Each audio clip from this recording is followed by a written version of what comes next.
kulanti wanaagsan kusoo dhawaada barnaamijkeena xogta shiine oo aan kusoo gudbino xogaha ugu dambeeyay ee warbixinada dunida iyo xogaha caalamka ee dagaal kasta. barnaamijkeena waxaan kusoo gudbin doonaa warbixin shaaca ka qaadaysa in Trump, Israel iyo dalka Imaraadka Carabtu ay ku heshiiyeen dagaal weyn oo ka dhana Iran ka hor inta uusan xafiiska aqalka cad wareejin Trump. warbaahinta dalka Sacuudiga oo shaaca ka qaaday iyo qaabka ay doonayaan inay ku bilowdaan dagaalkani iyo haweeneyda ugu awoodda badan aqalka cad ee Mareykanka oo diiday in Biden kooxihiisa ay ku wareejiso aqalka cad isla markaasna ka hortimid guusha Joe Biden iyo xogo kale ayaan warbixinteena kusoo gudbin doonaa. barnaamijkeena xogta shiinana u dhaqaaqayaasha dalka Sacuudiga oo caan ku ah xogta kuwaas oo run inta badan ka sheega arrimaha ayaa sheegay qorshaha Sacuudiga, Imaraadka, Mareykanka iyo Israel oo ah si loo qaado weerar military oo ka dhana dalka Iran ka hor ka bixitaanka Trump ee aqalka cad horaanta sanadkan soo socda, maadaama fursadihiisii mar labaad xilka ay u dhowdahay inay dhamaatay kadib markii ninka ka soo horjeeda siyaasaddiisa oo tiro aad u badan ka helay doorashada. dhaqdhaqaaqa mucaaradka ee Sacuudiga ee loo yaqaano mujtahid ayaa qoraal u soo dhigay bartiisa Twitterka waxa uu ku cadeeyay dhaqdhaqaaqu arrimo la yaab leh oo ka socda gobolka waxay noqon kartaa weerar military oo ka dhana Iran. qoraalka kooxdani waxay ku sheegeen xiriirka lama filaanka ah ee Mareykanka uu la sameeyay hay'adaha militariga ee Sacuudiga iyo Khaliijku wuxuu muujinayaa suurtagalnimada in loo diyaar garoobo dagaal military oo ka dhaca gobolka, taas oo dhabarjab ku noqon karta Iran. xogta sirta ah ayaa laga yaabaa inay la xiriirto xog hore oo ay qortay jaridda New York Times. sida New York Times ay hore u sheegtay, saraakiisha Pentagonku waxay sheegeen inay si qarsoodi ah ugu baaqeen suurtagalnimada ah in Trump oo bilaabayo dagaal military oo qarsoodi ah. Trump inta lagu guda jiro labada bilood ee ka hadhay in aqalka cad uu ka tago. wargeysku wuxuu intaa ku daray in saraakiisha Pentagonku aysan meesha ka saarin in Trump uu bilaabayo howlgal military oo ka dhana Iran ama kuwa kale ee ka soo horjeeda maalmihii ugu dambeeyay ee xukunkiisa si qalalaaso u geliyo Joe Biden si ay ugu adkaato heshiis uu la galo Iran amaba in uu ka leexdo wixii Israel uu kula heshiiyey. wargeysku wuxuu shaaca ka qaaday in kusimaha xogayaha difaaca ee Mareykanka ay ammaaneen taariikh nololeedkiisa ciidanka, laakiin waxaa la yaab laga muujiyay u dallacsiinta xilka sare xitaa haddii ay tahay mid ku meel gaar ah. wargeysku wuxuu intaa ku daray in saaxiibada Miller ay rumaysan yihiin in uusan ku raaxaysanayn jago sare oo uu kaga jawaabo qorshaha Trump, laakiin ay tahay toddobaadyada ugu dambeeya ee xafiiska in Trump uu doonayo qalalaasa dagaal. wargeyska Mareykanka ee The Times ayaa isagana daabacay waraysi uu la yeeshay xogayaha difaaca ee Mareykanka. maqaalka wuxuu cadeeyay 4 November in si taxadar leh uu uga hortagayo inuu guul daraysto qorshaha Donald Trump ee bariga dhexe. maskaxda ku hay in magacaabista Trump ee xogayaha difaaca cusub ay tahay magacaabis qof aan oranayn maya madaxweyne xilli waqtigiisu u dhamaaday. xogayaha shaqada laga eriyay ee Mareykanka wuxuu sheegay inuusan weligiis ka mid ahayn dadka wax kasta dhahaya ha madaxweyne. imaatinka madaxweynaha cusub ee Mareykanka Joe Biden kadib Trump markii uu ku guul daraystay doorashooyinka ma banaana in wax laga bedelo natiijada doorashada maxaa yeelay farqiga u dhaxeeya waa weyn yahay tirada codadka. ilowaradyadu waxay sheegeen inuu damacsan yahay inuu qaato go'aano taxanaha oo ku saabsan Iran ka hor inta uusan ka bixin aqalka cad. sidoo kale wargeysyada Action iyo Frontier Post ayaa wariyay in saraakiisha Mareykanka ee Trump ay kala shaqeynayaan Israel iyo dowladaha Khaliijka sidii cunaqabatayn taxanaha loogu soo rogi lahaa Iran toddobaadyada ka hor caleemasaarka, sida laga soo xigtay ilowaradyo ka tirsan gudaha Israel.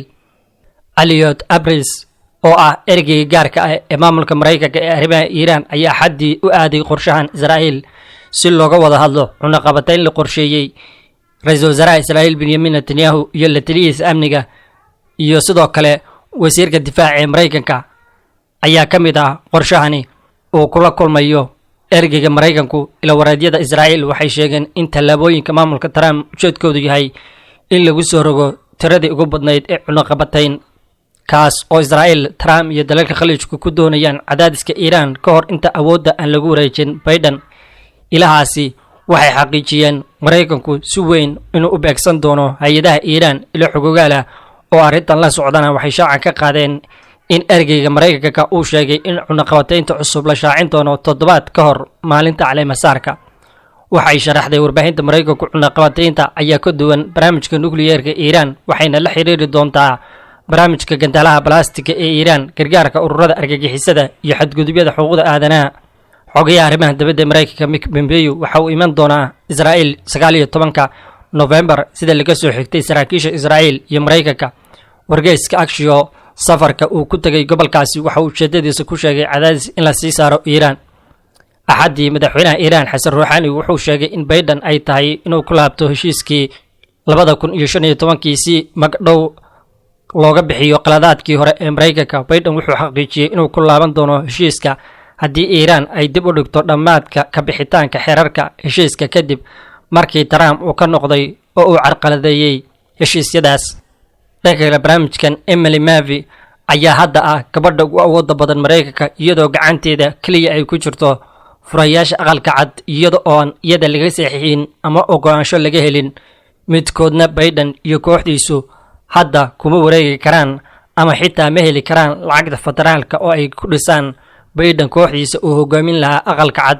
laakiin sidee iyo sababtee Emily Mavi oo ah agaasimaha howlaha guud ee maamulka Mareykanka waxaa loo tixgeliyaa inay tahay haweeneyda ugu awoodda badan Mareykanka xilligan maxaa yeelay waxa ay awood u leedahay inay saxiixdo amarka nidaaminaya kala guurka kooxaha Trump iyo Biden waxayna diiday inay ilaa hadda samayso sidaas darteed dimuqraadiyiintu waxay u haystaan qodax cunaha kaga taala. cid ku guuleysatay si cad looma dhawaaqin ayay tiri Pamela Pennington afayeenka waaxda adeegyada dadweynaha maamulka. Mavi waxa uu sugayaa kulliyadda doorashada inay kulmaan 14 bisha December oo ay u codeeyaan sababtoo ah guusha Biden waxa ku dhawaaqay oo kaliya warbaahinta anigoo og in tani ay tahay midda kaliya ee wareejinta nidaamka awoodda ayay sheegtay. Trump laftigiisu wuxuu ogolaaday kaaliyaashiisa waaweyn in ay ka qayb qaataan wareejinta awoodda ilaa iyo inta arrintu ay qarsoodi tahay siday qortay Washington Post. saxiixa Emily Mavi ayaa aqoonsi rasmi ah u ah in Joe Biden uu yahay madaxweynaha cusub ee Mareykanka. sidaas darteed way diidan tahay inay fududeyso himilada Biden iyo kooxdiisa xilli xaadirkani oo muhiim u yahay iyadoo loo tixgelinayo ka shaqaynta wareejinta awoodda si dhammaan qabanqaabada ay ugu diyaar ahaadaan 20 bisha Janaayo ee soo socota. sidoo kale ma heli karo maalgelinta federaalka ee loogu baahan yahay in lagu dhiso maamulka cusub ee dawladda. Emily Mavi waxa ay dib u xaqiijinaysaa daacadnimadeeda Trump oo u magacaabay booskani sida lagu sheegay New York Times gaar ahaan 2018 markii dimuqraadiyiintu ay ku eedeeyeen inaysan bixin jawaab ku filan oo ku saabsan ka hortagga in FBI-du loo raro xarun cusub. dimuqraadiyiintu waxay ka shaqaynayeen 10 sano si ay CIA-da ugu wareejiyaan xarun cusub ilaa uu Trump go'aansaday inuu joojiyo waqtigaas. agaasimaha adeega guud ee maamulka Mareykanku wuxuu golaha sanadka u sheegay in go'aanka lagu joojinayo wareejinta FBI-da ay qaadatay maamulkeeda iyadoo uusan faragelin ku samaynin madaxweynaha waxayna dukumeentiyo badan cadeeyeen in iyada ay diidaneyd. intaa waxaa sii dheer dimuqraadiyiintu waxay si joogto ah isugu dayayeen in dukumeenti ay ka helaan maamulka ay madaxda ka tahay Emily Mavi intii lagu guda jiray baaritaanka baarlamaanka la xiriira labada fayl ee hore loogu soo eedeeyay Trump wax natiijo ana kama gaarin. saxaafadda Mareykanku waxay sheegeen waxay hortaagan tahay sarkaalkan hanaanka wareejinta awoodda kooxda shaqada ee Biden gaar ahaan tan iyo markii Trump uu ku hanjabay inuu raadinayo jiha kasta si uu u burburiyo natiijada doorashada. ugu dambeyntii xogaheennana xukuumadda Taiwan waxay shaaca ka qaaday in saraakiil ka tirsan maamulkeeda ay u dirayso Somaliland sanadkan horaantiisa si ay u kala saxiixdaan heshiis diblomaasiyadeed kaasi oo keenaya in xafiis ay ka furato magaalada Hargeysa. mas-uuliyiinta ay Taiwan u dirayso Hargeysa waxaa qayb ka noqonaya dardargelinta heshiiskii hore ay u kala saxiixdeen labada dhinac isla markaana ay ka shaqayn doonaan dhinacyada horumarinta.